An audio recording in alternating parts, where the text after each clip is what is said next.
syukur kita sampaikan kepada Allah Subhanahu wa taala, dan juga kita berselawat kepada Muhammad sallallahu alaihi wasallam. Dan karena kita masih pada bulan Maulid, kita berdoa khusus kepada Nabi kita Muhammad sallallahu alaihi wasallam. Kalau di dalam kitab Al-Baqarah itu di setiap bab pada bab Al-Baqarah itu ada bacaan Aqdirillahumma qabra'us syarif bi arbin syadidin min sholatin wa tasbih. Dan di penggalan yang lain, Allahumma sholli Muhammad wa barik ala Muhammad. Jadi penulis itu secara khusus setiap bab-bab yang akan menjelaskan Nabi Muhammad itu dia berdoa Aqdirillahumma. Kalau bahasa Indonesia Aqdirillahumma itu ya Allah semerbak harumkan. Aqdirillahumma qabra'us syarif. Di kitab Al-Munaji ditulis Al-Karim, tetapi oleh sebagian pembacanya kata Al-Karim itu diganti dengan Asy-Syarif, karena Al-Karim itu sifat Allah dan Asy-Syarif itu sifat Nabi Muhammad sallallahu alaihi wasallam.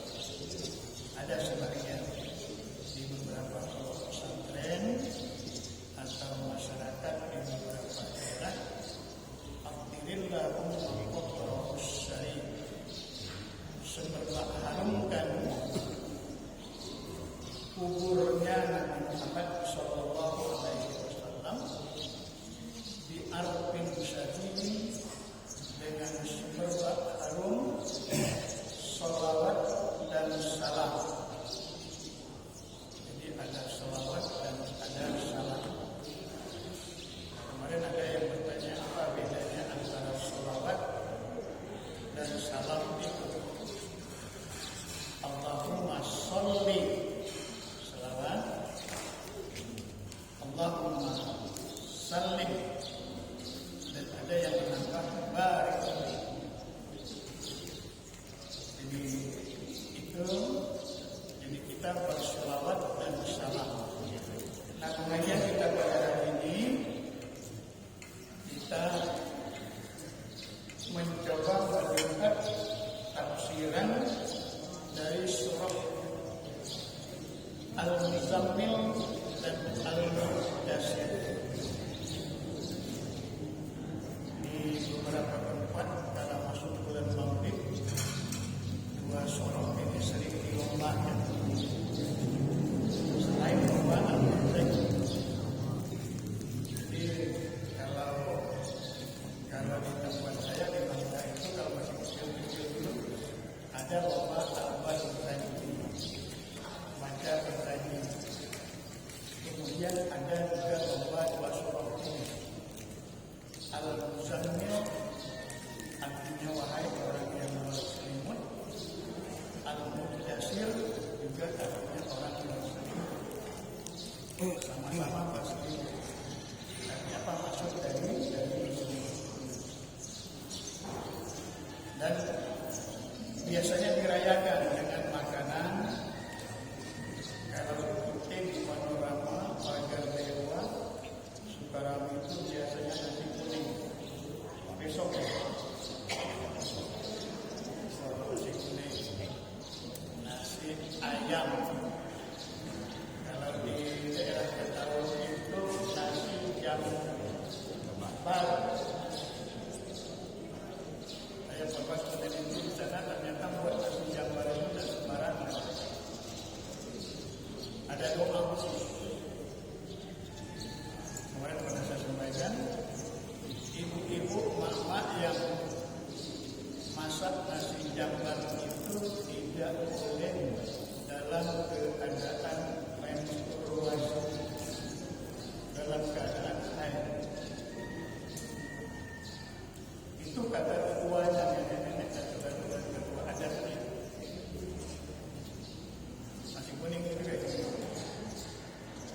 Yang kedua, membuat nasi itu harus dengan wudhu, dalam keadaan wudhu.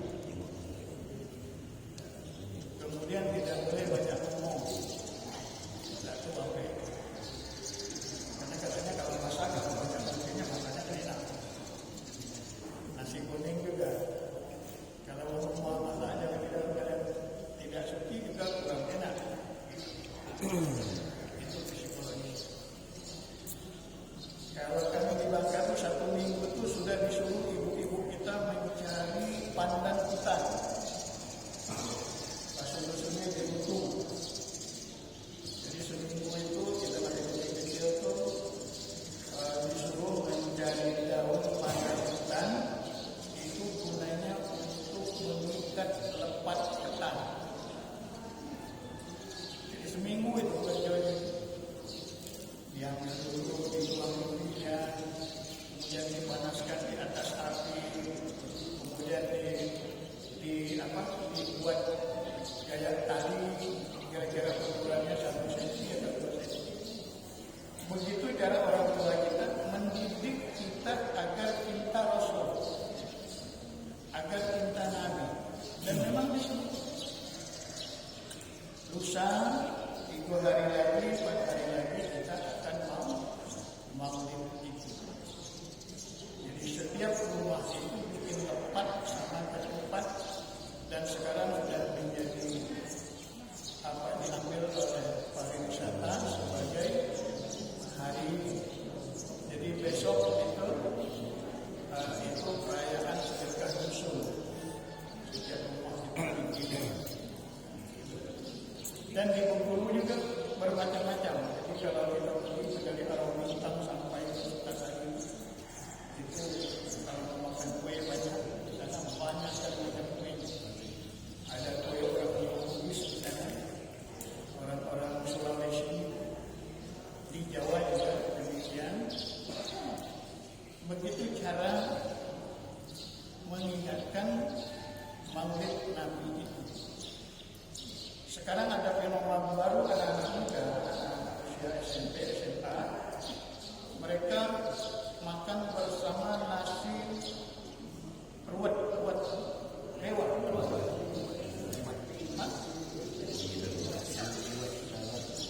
Selain nasi tumpeng, itu pengaruh pasar.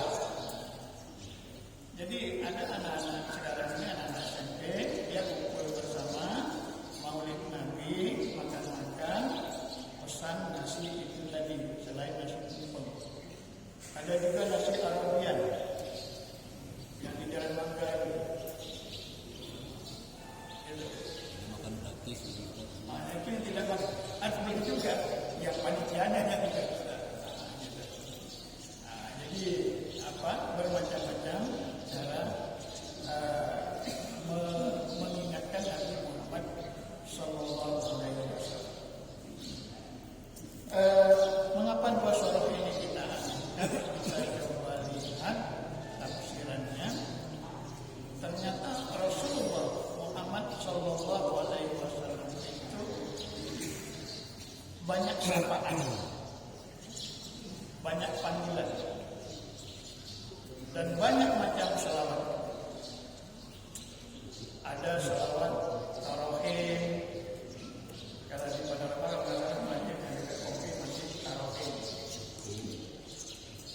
Ada selawat tarawihnya. Dulu masjid kita ini tidak ada tarawih.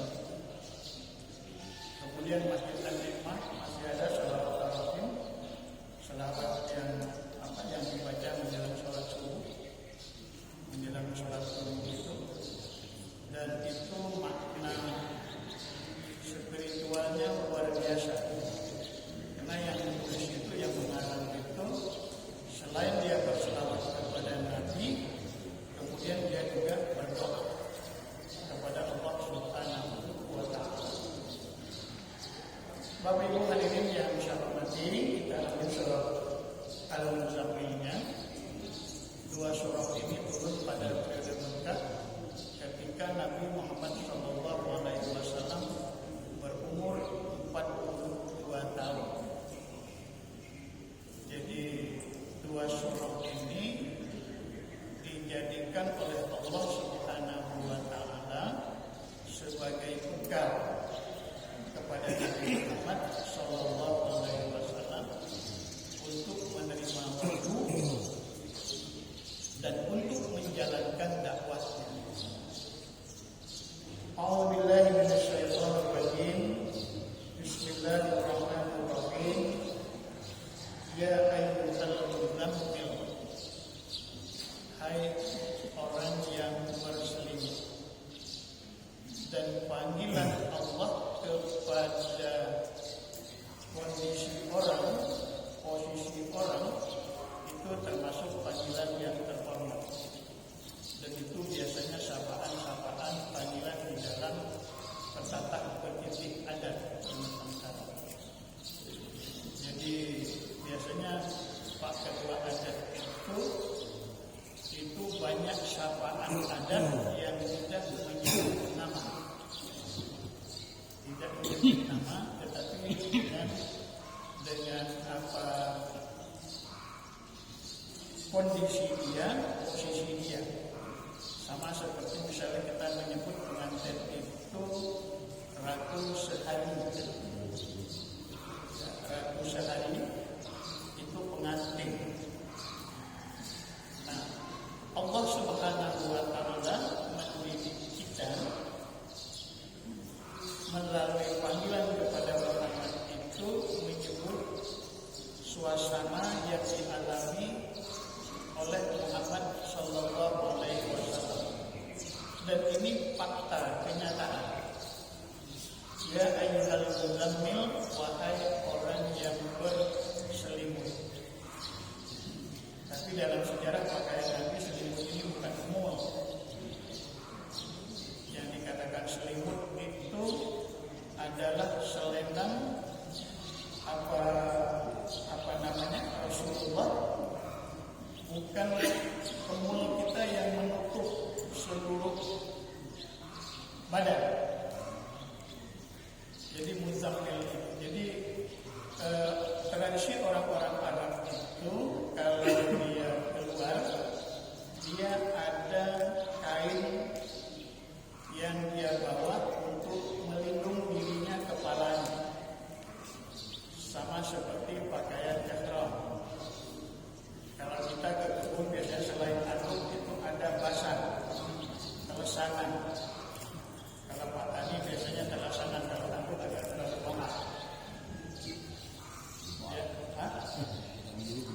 Ya, kebar ya, kira-kira begitu. Kalau keluarga itu kain gendung itu, dua karung dijahit menjadi satu. Di samping dia menjadi telesan untuk mandi, dia adalah untuk pelindung. Jadi, nah itu sejarah itu hampir hilang. Jadi kalau di toko itu ada jual gantung, ada yang dijual, ada yang dikasih siapa minta. Nanti sampai di rumah oleh bapak kita itu dijahit dua karung itu menjadi satu sesuai dengan ukuran. Dan itu menjadi apa tadi, selimut. Nah, seperti itulah kira-kira pakaian orang Arab. Jadi muzammil, maka kata-kata muzammil itu artinya teman. Jadi kalau kita temankan itu namanya zamil. Jadi kain sarung telesan itu adalah teman. Karena kalau ada binatang buas dia sebagai senjata. Ada sesuatu yang akan dibawa juga menjadi alat. Kebar ya, kira-kira begitu. Nah, jadi ya selimut. Jadi bukan semua yang untuk selimut dari kaki sampai kepala. Kalau agak demam-demam dikit biasanya hampir seluruh Indonesia orang bertemu sampai keluar keringatnya.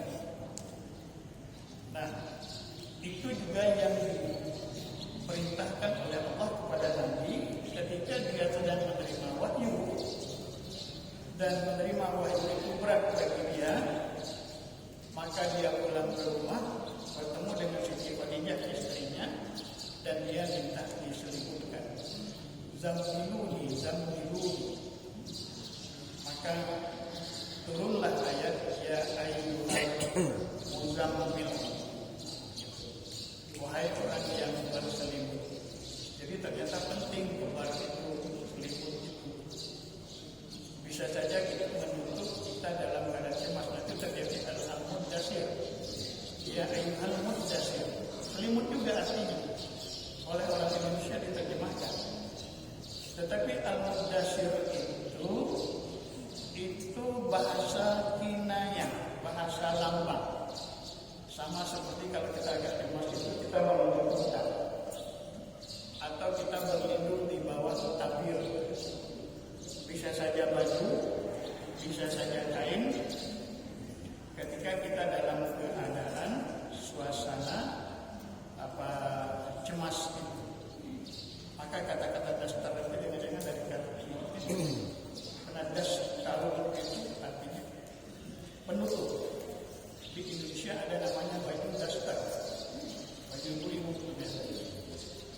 Jadi dasar dari bahasa Arab bagus pakai. Namanya dasar. Jadi dari kata al-muddasir, orang yang berselimut. Nah, jadi mengapa kita disuruh berselawat kepada Nabi? Selawat itu tujuannya adalah doa. Tetapi yang didoa itu adalah darajat Rasulullah SAW. Maka di dalam azan itu, sesudah azan itu ada doa wa ba'asku maqaman mahmudan alladzi wa'adta. Jadi kalau kita berselawat, kita berdoa kepada Nabi, yang kita doa itu adalah agar Nabi Muhammad SAW itu mendapat tempat yang tinggi, derajat yang tinggi. Beda dengan salam. Salam, kita berdoa kepada Nabi, yang kita doa itu adalah peningkatan pada pemujian kepada Dia oleh semua umat manusia. Ya, jadi beda objeknya itu kalau. Jadi kalau Allahumma sholli sholatan, jadi kita berselawat dengan salam, kita minta agar derajat Rasulullah itu maqam mahmuda itu tinggi. Jadi yang kita angkat adalah ya kenabiannya, kerasulannya, kitabnya. Tetapi kalau wasallim, salam, itu adalah perlakuan orang kepada Nabi, umatnya, itu yang kita doakan. Oleh karena itu di dalam Al-Bardani tadi, di dalam babnya itu aktirillah umma qabra'us syarif bi arfin sadimin wa taslim, ya, min sholatin wa taslim, salawat dan salam. Dan berkembang kemudian orang menambahnya wabarik. Jadi wabarik, Allahumma sholli wa sallim wa barik ala Muhammad. Jadi yang ada pada Nabi itu adalah pertama sholawatnya, yang kedua salamnya, yang ketiga barakatnya, dan yang keempat adalah syafaatnya. Jadi tujuan kita berselawat itu adalah untuk mendoakan Rasulullah Sallallahu Alaihi Wasallam dari berbagai karakter, dari berbagai sifatnya. Oleh karena itu khusus kepada Nabi ada selawat itu. Maka namanya ada selawat selawat Jibril. Pernah dengar selawat Jibril? Ada yang mengirimkannya. Selawat Jibril itu ya singkat, ya pendek. Karena yang pertama berselawat kepada Nabi itu adalah Jibril. Maka selawat Jibril itu diabadikan. Allahumma sholli ala Muhammad wa wasallim ala Muhammad wasallim ala Muhammad. Nah, itu selawat Jibril. Nah, mengapa kita berselawat kepada Nabi? Dalam ayat sering dikatakan innallaha wa malaikatahu yusholluna 'alan nabi. Mana Allah itu berselawat kepada Nabi, dan kita pernah menyampaikan selawatnya Allah kepada Nabi itu rahmat. Jadi kalau Allah berselawat kepada Nabi Muhammad, maka yang didoakan itu adalah rahmat. Maka Rasulullah Shallallahu Alaihi Wasallam Muhammad itu tidak pernah lepas dari rahmat. Itulah sebabnya mengapa kita berselawat kepada Nabi berhari-hari. Apalagi biasanya kita di Panorama mati itu sampai jam 1 ya, baca bertaninya itu sampai sore gitu. Ada sampai sore, sampai tamat mungkin gitu. Pada hari itu kita selalu bersama rahmat Allah, karena Allah tidak terputus selawatnya kepada Nabi, dan malaikat juga berselawat kepada Nabi ampunan. Jadi selama kita berselawat kepada Nabi, bersalam, bertaslim kepada Nabi, maka malaikat juga mendoakan ampunan kepada Nabi. Nah, kalau kita berselawat, berarti kita juga ada di situ. Maka sakralnya fadilah selawat itu karena kita berada sama selawatnya Allah dan berada bersama selawatnya malaikat dan selawat kita yang kita baca. Luar biasa. Maka komunitas masyarakat, ada yang baca berbagi, ada yang baca selawat Jibril beribu-ribu kali, ada yang baca selawat Maryam, ada baca selawat Asril, ada baca selawat Al-Munjian, banyak kali baca selawat. Nah, kita di Indonesia yang populer adalah selawat Maryam dan selawat Israel itu. Dan saat membacanya itu juga sesuai dengan kondisi kita. Jadi kalau dia itu selawat Maryam, Allahumma sholli sholatan kamilatan wa sallim salaman taman ala sayyidina, dan seterusnya itu. Kemudian ada selawat Asril wa asrilil zalimin bil zalimin. Itu selawat itu gunanya adalah agar kita diberi perlindungan, yang ada ancaman kepada kita itu tidak terjadi. Dan itu biasanya dibaca oleh komunitas kelompok Ansor. Jadi ketika berdoa, maka dia baca selawat Asril. Ada selawat Munjian yang biasa kita baca ketika kita berdoa sesudah sholat. Zikir kita itu. Selawat Al-Munjian itu gunanya adalah untuk melancarkan, memudahkan doa kita dikabul oleh Allah Subhanahu wa Ta'ala.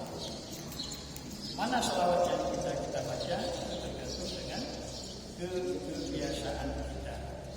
Termasuk tadi selawat malaikat tadi, malaikat Jibril. Jadi mengapa selawat itu penting dan dia bisa mengatasi persoalan manusia? Karena kita berada bersama-sama dengan Allah Subhanahu wa Ta'ala, dan kita bersama-sama berada bersama dengan malaikat. Apalagi ditambah selawat kita. Jadi dengan mengumandangkan selawat itu kita mengumpulkan kekuatan spiritual dari berbagai arah, dari Allah Subhanahu wa Ta'ala, dari malaikat, dan dari kita sendiri. Nah, ini yang mengapa selawat itu tadi penting. Maka ayat Surah Al-Muzammil itu menjelaskan tentang apa yang dialami oleh Rasulullah Sallallahu Alaihi Wasallam dalam praktek kehidupan dia ketika menjalankan tugas dakwah. Oleh karena itu, ya ayyuhal muzammil qumil laila illa qalila. Jadi mengapa sholat tahajud itu bagi Rasulullah Sallallahu Alaihi Wasallam khitabnya wajib? Maka bagi Rasulullah sholat tahajud itu wajib, bagi umatnya tidak diwajibkan. Walaupun sebagian ada pendapat ulama yang mengatakan juga wajib, tetapi yang muktamad, yang muktabar, yang masyhur hukum sholat tahajud itu adalah sunnah muakkad. Jadi sunnah muakkadah itu dari segi hukum. Tetapi dari segi pembentukan karakter, ya, modal spiritual, kekuatan, maka momen sholat tahajud itu harus diambil. Kalau perintahnya kan ambil sedikit saja dari malam itu untuk bertahajud. Maka kalau kita bangun untuk sholat subuh itu, sekarang subuh itu 4:43. Kalau kita terbiasa bangun jam 4, kita masih sempat sholat tahajud dan masih sempat sholat hajat dan masih sempat sholat mutlak yang lainnya yang biasa kita lakukan. Jadi perintah Al-Qur'annya qumil laila illa qalila. Ambillah sedikit saja dari malam itu untuk bangun sholat tahajud itu. Atau perintah Al-Qur'annya lagi nisfahu awin qus minhu qalila. Kalau separuh malamnya berat, maka ambil sepertiga malam saja. Sepertiga malam saja. Ternyata ini modal spiritual, bekal kita untuk kekuatan batin kita dalam menjalankan maisha kehidupan kita. Nah, jadi Rasulullah Shallallahu Alaihi Wasallam disampaikan ayat secara khusus, surah secara khusus, surah Al-Muzammil. Jadi perintah untuk bangun, untuk melepaskan selimut kepada Rasulullah SAW dalam yang ketika itu dia dalam keadaan berat melakukan sesuatu, maka dia melakukan, diperintahkan untuk sholat tahajud. Auzib alaihi warattilil Qur'ana tartila. Dalam kitab-kitab tafsir tidak disebutkan seberapa lama kita membaca Al-Quran itu, tapi perintahnya warattilil Qur'ana tartila. Walaupun surah yang pendek, hanya saja di dalam kitab tafsir dijelaskan, ketimbang kita membaca surah yang panjang, ayatnya panjang di dalam surah yang panjang, maka dianjurkan kita membaca surah pendek tetapi dalam satu surah. Bisa surah Al-Asr, bisa surah Al-Ikhlas dan surah yang lain, surah-surah yang pendek. Tetapi ada warattilil Qur'ana tartila. Bacalah Al-Quran itu dalam bacaan tartil. Apa ukuran tartil itu? Ukuran tartil kalau di dalam musabaqah kan beda. Ukuran tartil itu ketika kita membaca hurufnya itu kita tahu yang sedang kita baca.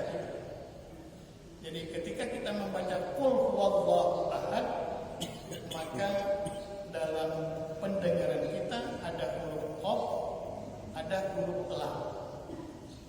Qul huwallahu ahad, ada huruf ha, hu, waw, kemudian ada alif, kemudian ada ahad.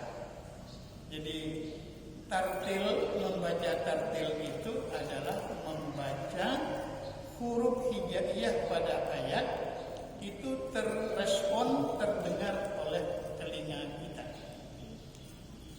Itu ukuran membaca tartil. Biasa membaca dengan tilawah nanti.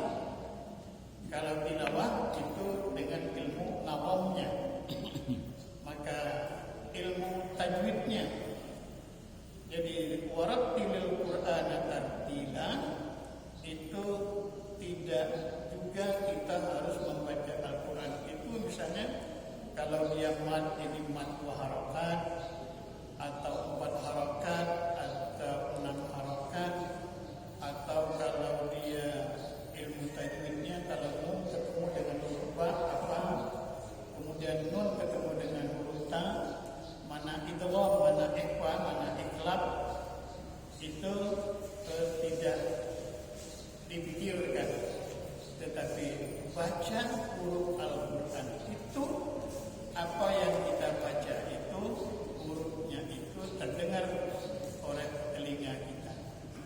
Ketika kita membaca ya ayyuhal muzammil, maka ada huruf ya, ada huruf alif, ada huruf ya lagi, ada huruf a, ada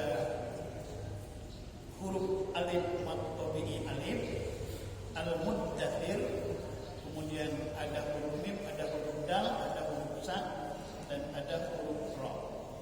Kalau al-muzammil juga demikian. Jadi apa yang kita baca terdengar oleh telinga kita dan huruf itu benar huruf hijaiyah. Maka perintah warattilil Qur'ana tartila. Jadi bacalah Al-Quran itu secara tartil, dan juga kita tidak mesti ukuran tartil itu kita menafsirkan ayat itu. Jadi betul-betul baca, karena satu huruf membaca huruf Al-Quran itu pahalanya 10. Jadi membaca Al-Quran. Jadi dari surah ini maka ternyata persiapan di malam hari dengan sholat tahajud itu menjadi penting bagi kita. Oleh karena itu bagaimana kita bisa melakukan sholat tahajud itu. Kemudian inna sanulqi alaika qaulan tsaqila. Apa yang kita rasakan berat seperti dirasakan oleh Rasulullah ketika menerima wahyu, maka itu harus dirasakan, harus kalau bahasa kita harus diadukan kepada Allah. Berat itu misalnya apa? Bisa ngurus anak, bisa mengatur, bisa apa dalam pertanian, dalam perkebunan, dalam pendidikan. Jadi kaulan sakila, ya, kaulan sakila itu ada pengaduan, kalau bahasa manusianya, ada curhatan kita kepada Allah dalam kita bersolat tahajud itu. Tetapi di dalam Quran kalau sudah biasa dalam sholat tahajud itu sudah ada. Tetapi kita nyatakan, kenapa? Karena kondisi kita hari ini dengan hari besok berbeda. Hari ini yang kita hadapi persoalan ini, besok kita hadapi persoalan lain. Maka ada sesuatu yang berat di dalam keseharian kita. Jadi turunnya ayat ini kepada Nabi bentuknya adalah karena keseharian Rasulullah Sallallahu Alaihi Wasallam. Jadi Rasulullah selalu mengajarkan apa yang kita rasakan berat itu dengan doa. Inna nasi'atal laili hiya asyaddu waqtan wa aqwa qila.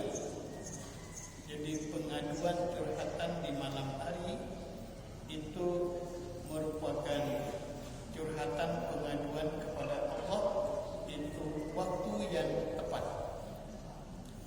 Oleh karena itu di ayat lain Allah menjadikan malam itu, dan ada beberapa surah yang menyebut malam itu, dan juga termasuk tidur di malam hari itu. Waskuris marabbika wa tabtal ilaihi tabtila. Nah, ini jadi zikir. Jadi tadi sholat tahajud modalnya, kemudian yang kedua membaca Al-Quran, kemudian berzikir, apapun bentuk zikir kita dari berbagai macam zikir yang diajarkan oleh Allah Subhanahu wa taala. Kenapa? Innalaka bin nahari sabahan tawila. Karena pada siang hari itu kita lebih banyak disibukkan dengan pekerjaan kita sehari-hari. Dua surah ini dalam kita mengambil pembelajaran dari Rasulullah Sallallahu Alaihi Wasallam itu sangat penting sekali. Nah, ketika surah Al-Mudaththir nanti selimut juga, tetapi yang diperintahkan oleh Allah Subhanahu Wa Taala adalah bagaimana kita membersihkan diri kita dengan akhlak. Wasyabaka fatahhir. Kata kuncinya di sini. Ternyata syabaka fatahhir itu bukan pakaian yang kita pakai, tetapi maksudnya adalah akhlak. Dalam uraian akan lebih bagus kalau diikuti dengan pakaian. Tetapi yang diinginkan oleh Allah Subhanahu wa taala, wasyabaka fatahhir, maka pakaianmu harus disucikan.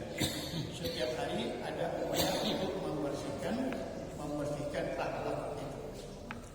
Jadi ya ayyuhal mudaththir qum fa'anzir.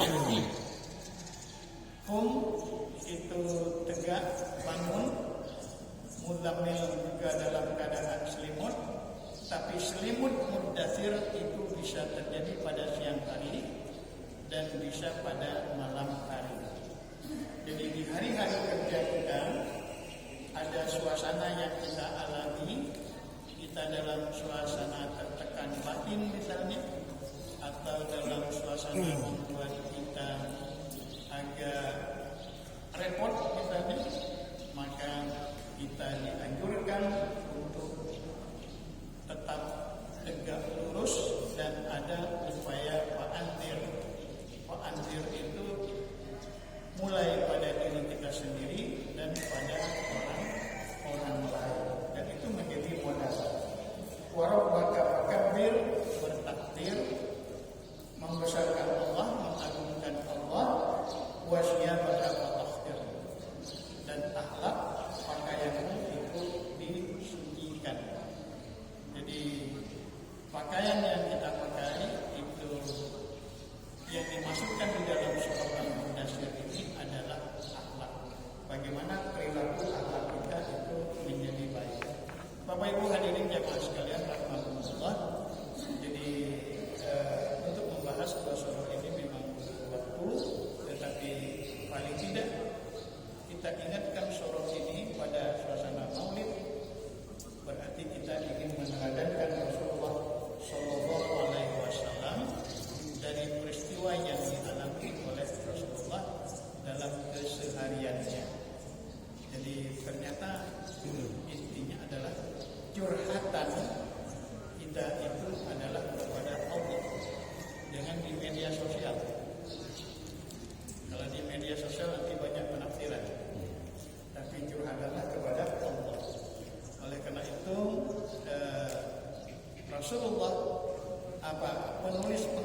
Ustaz Al-Barzanji.